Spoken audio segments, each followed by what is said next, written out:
গেল 17 জুলাই গুলশানে সাবেক এমপি শাম্মী আহমেদের বাসায় কোটি টাকা চাঁদা আদায়ের ঘটনা ঘটে, যার সিসিটিভি ফুটেজ সামাজিক যোগাযোগ মাধ্যমে ছড়িয়ে পড়লে আলোড়ন ওঠে সারা দেশে।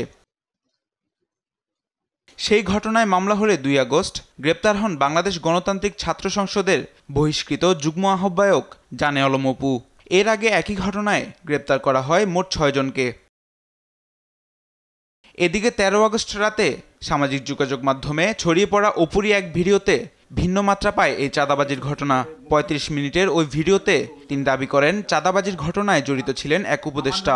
আমি তো মামুলি পার্সন, তারা তো হাই লেভেলের পার্সন, আর আমার সাথেই কেন কথা বলতে হয় বা কথা হয়। এবং ওই যে রিয়াদ বলল রাতে যেই ভাই আসছিল, এবার সমীকরণটা আপনারাই নিলাম যে রাতে কোন ভাই আসছিল, কোন ভাইয়ের সাথে আমার কথা হয়েছে এবং কোন ভাইয়ের কথা রিয়াদ ইন্ডিকেট করছে। তবে এ নিয়ে বৃহস্পতিবার সকালে অপুর স্ত্রী আনিসা ভিন্ন বক্তব্য দেন। রাজধানী শাহবাগে আয়োজিত এক সংবাদ সম্মেলনে অপুর স্ত্রী দাবি করেন অপুকে গ্রেপ্তারের আগের রাতে তাকে তুলে নেয় রাজনৈতিক দলের এক নেতা। সে সময় জোরপূর্বক তার ভিডিওটি রেকর্ড করা হয়। অপুর বিবৃতিটা ভাইরাল হয়েছে। অপু সেখানে তার 35 মিনিটের কথায় অনেক কিছু বলছে।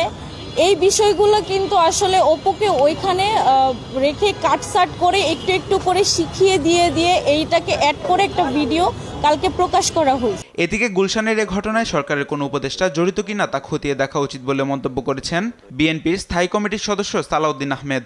এই টোটাল তদন্ত এবং তাদের স্বীকারোক্তি মিলে যেটা পূর্ণাঙ্গ তদন্ত হলে যাদের প্রতি ইশারা করা হচ্ছে সেটা বেরোবে।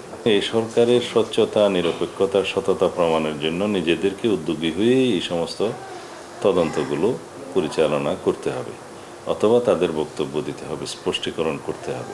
চাঁদাবাজির মামলায় অপুকে 4 দিনের রিমান্ড দেওয়া হয়। রিমান্ড শেষে বর্তমানে কারাগারে রয়েছেন অপু।